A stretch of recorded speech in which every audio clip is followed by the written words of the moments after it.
Living in the darkness, surrounded by filth and loneliness, is how most people imagine drug addicts. Their figures are always abstract and warped, hidden from view. Any association with normal people's lives is removed, and they are labeled simply as addicts. However, addiction affects everyone, and with the COVID-19 pandemic causing overdose rates to skyrocket, more and more people will find themselves losing family and friends to a health crisis no one wants to talk about.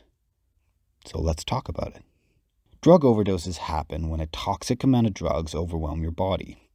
Each drug acts differently and has different ways to be ingested. They can get snorted, injected, swallowed, or inhaled through eye drops, needles, joints, bongs, powders, pills, vapes, or a variety of other objects. And in the last few decades, those drugs have become mixed.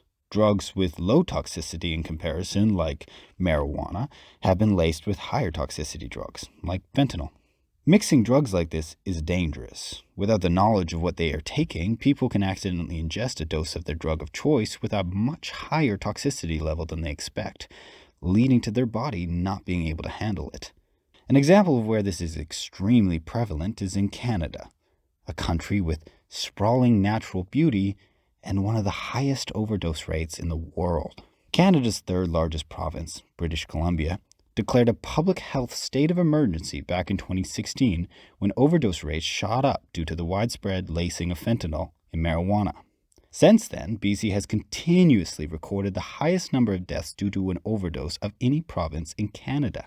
With people taking drugs alone in their own homes now, more than ever, the dangers of overdosing have soared. In 2019, BC recorded 744 overdoses. In 2020, there were 1,516 overdoses.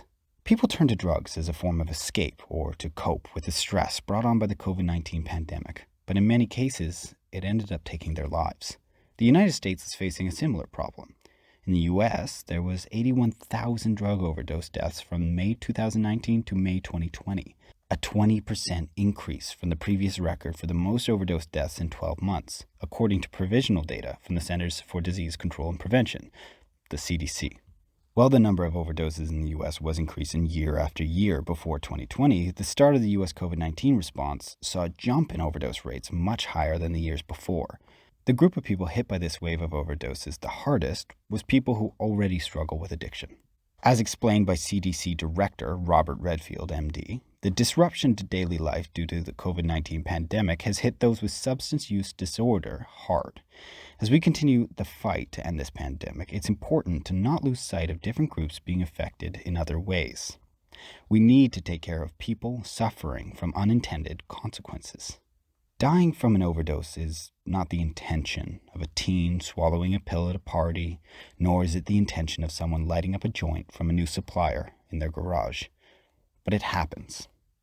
And one of the main reasons why is because of synthetic opioids. Synthetic opioids have increased in popularity over the last few years due to their cheap production costs and high potency.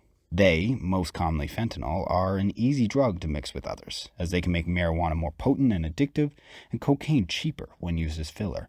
However, fentanyl, a drug similar to morphine, but about 100 times more potent, can be fatal in doses as small as 2 milligrams. With such high toxicity, an illegal supplier adding too much to a pill or joint is almost certain to happen.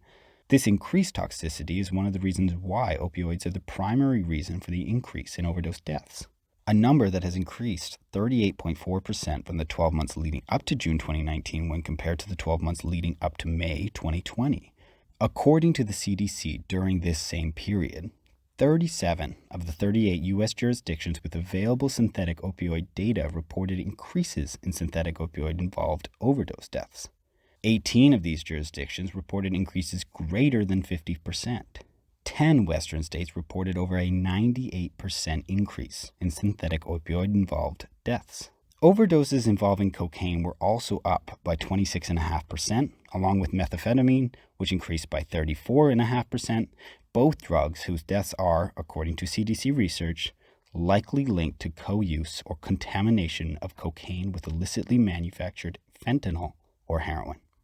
With so many deaths attributed to opioids, we need to help the people most at risk of an overdose. There are several ways we can do that.